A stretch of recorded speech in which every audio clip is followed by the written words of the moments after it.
सरपंच विजेडी पलंकरे शोइथिबा बेले हटहटारे जनता। हाँ आज्ञा, जगतसिंहपुर निर्वाचन मंडली रे एभली एक पंचायत जोंठी विजेडी सरकार बदलिबा परे भी सरपंच विजेडी पलंकरे शोइकी रहिछंती। अन्यपटे जनता हटहटार शिकार हेउछंती।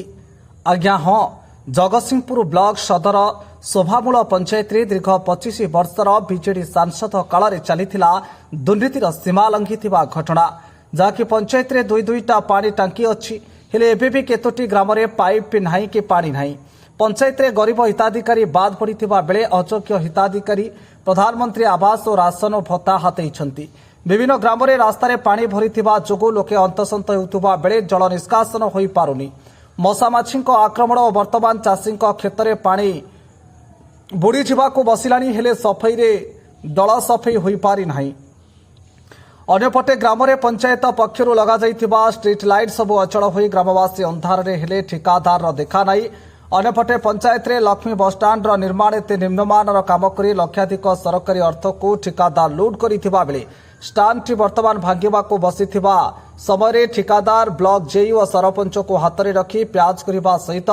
निम्नमानर कलर मारी प्रशासनिक अधिकारी मानक सहित लूट करुछंती बोली साधारण रे एक चर्चा जोर धरिलानी। हेले सरपंच विजेडी पलंकरे शोईकी निद भांगुनी, जहाकु नै साधारण जनता नाना प्रकार समस्यार सम्मुखीन होउथिबा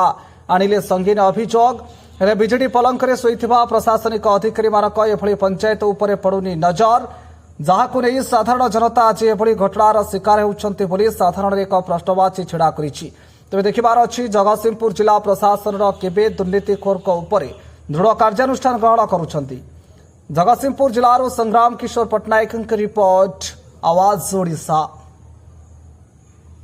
कादम्बिनी महांती ए दादपुर अंचल मुझे गोटे बासिंदा महिला बासिंदा आमर ये जो दादपुर अंचल जो पानी निष्कासन होनी अवरोध आम बहुत प्रकार आम समस्त सब विधायक जिलापाल माने आम जगतसिंहपुर जी सब ये आम समस्त को जो निष्कासन करने अभियोग कर पानी जावा कथा से बटे पानी आम अवरोध कर जमी को आमर एटी अवरोध कर रखिंट जोटिना कि पानी आम निष्कासन हवा कथा जहाँफल आम पिला बहुत असुविधा होची। पिला माने काली तुरंत आम समस्त आखि आगे देखीचु गोटे पिला जाऊँगी बाइकटा पलैला गाधे कांदे कांदे जाऊँगी एटा कौन असंभव कथा कि नुह ताले आमरी से पिला ना नुह आमर ये पानी जो रोची डेंगू मलेरिया सब प्रकार ज्वर आम जो जाऊँ आम गोड़े जो फाटक सृष्टि होगा पानी रे जाइकी ताले आम यार कौन प्रतिकार करूँ सब विधायक मानक आम अनुरोध करुचु आमर सब मुख्यमंत्री प्रधानमंत्री समस्त को अनुरोध करुचु आमर यदि जल निष्कासन न हम आम ये राजरास्तार गड़ेबू जमा ये रही आमर कौन दाबी न पूरण है जाएंगे आम ये ठिया कौन हो जाऊ एथरक नहला जाएंगे आम ये उठबू ना ये आम दृढ़ निष्पत्ति करुचु आमर दाबी प्रमोद कुमार साहू कादपड़ा ग्राम पंचायत सब आपंकर ढीएसआई ठूँ सारा रोड को जो रास्ता जाइए दादपुर ग्राम मध्य दे दादपुर ग्राम मध्य जैनक व्यक्ति सरकार जो माने रास्ता पानीटा निष्कासन हुए जैनक व्यक्ति से प्लट उपर सरकारी जमीर प्लट उपर ठाकुर घर कर ठाकुर घर करला से जगह को अवरोध कर सरकार जमी जगह जो पड़े पानीटा पास होता से पानीटा बर्तमान निष्कासन हो पारनी से आज गाँव ग्रामवासी ने रास्ता अवरोध करते कि सरकार तहसीलदार आज तुरंत से जगह को माने नोटिस कर आगुरी गोटे गवर्नमेंट केस होता से रास्ता हटाइवाई माने से जबरदखल हटाइवाई आज रास्ता अवरोध पर तहसीलदार तुरंत एक नोटिस कर 9 तारिख भितर से जनसाधारण माने व्यक्तिगत लोक जी रवींद्रनाथ महारणा से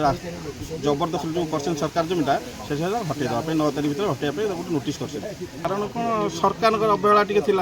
जेहेतु आज ग्रामवासी एकत्रित हो महिला मैंने एकत्रित हो रास्ता अवरोध कले पिला स्कूल जावाई असुविधा होता स्कूल को जापार ना साधारण लोक गोटे चलिकी गला बेलू आंठुए पानी होता जो थी कि जावासवाई असुविधा होता से असुविधा ग्रामवासी ने अनुभव करी आज ये कार्यक्रम ग्रहण करते विषय आपको आगुरी अवगत कराई अवगत होते जेहेतु सरकार जमी से सरकार लेवल तहसीलदार लेवल सब कार्यक्रम माने अटकी आज तुरंत से बाबद समाधान करने तहसीलदार प्रतिश्रुति देते ग्रामवासी।